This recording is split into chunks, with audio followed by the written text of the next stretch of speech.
Actually, I was invited to go with a group of 33 patriots that were sponsored by God only knows who.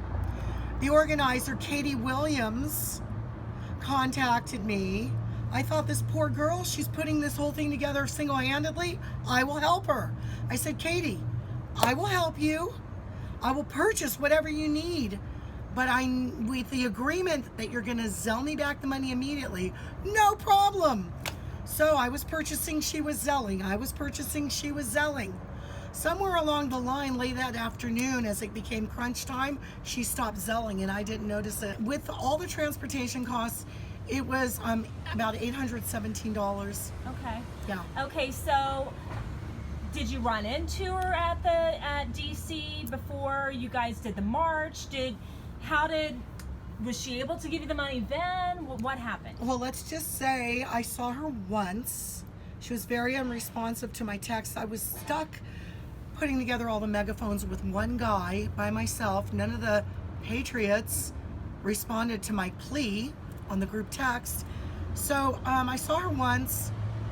I brought down the megaphones before everybody went to the march. Some of the megaphones didn't work. I told Katie, I said, I'll bring these up with a couple of patriots and have them right back to you.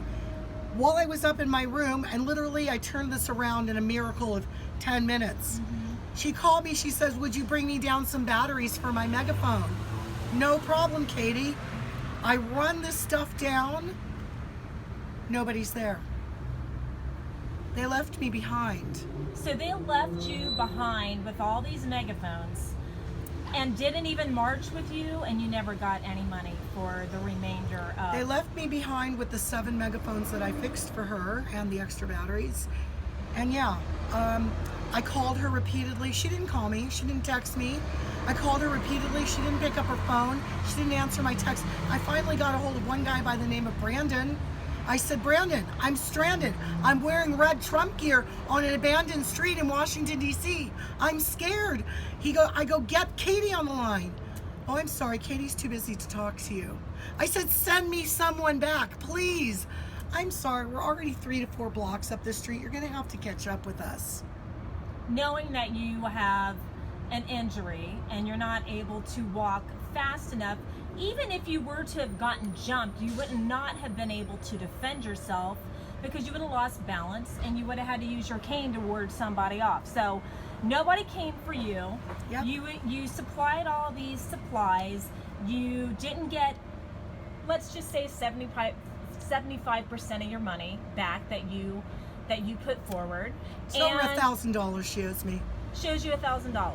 Over $1,000. Over $1,000. I still have to do the final accounting today. So you've not heard from her. She's been unresponsive, and this is over a week later.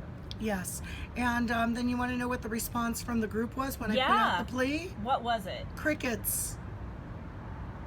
One person who I happened to come upon, who I knew, I told him what happened. You know what he told me? And this guy is dripping with money. Geez, I'm really sorry that happened to you, but it's really not my problem. Wow. Wow, so I guess the takeaway is people aren't who they portray themselves to be. There's a lot of con artists out there, would you say? I don't even know what to call them, because this girl even went so far as gaslighting me to the group. The guy told me she was upset with me, and that the for whole helping group, her out, and the whole group was upset with me. Then she obviously projected what she did to you. Whoa! Yeah. I don't know what the hell happened. She probably changed the story around, but I don't know. I mean, I wasn't there. Yeah, but I'm just sure playing she devil's did. advocate I'm sure here. she did. And people went so far as to start attacking me and calling me a bitch via the group text anonymously. Wow. Yeah. I had to block everybody on that group text except for Katie Williams, because guess what, Katie? Yours is coming, honey. Law and order.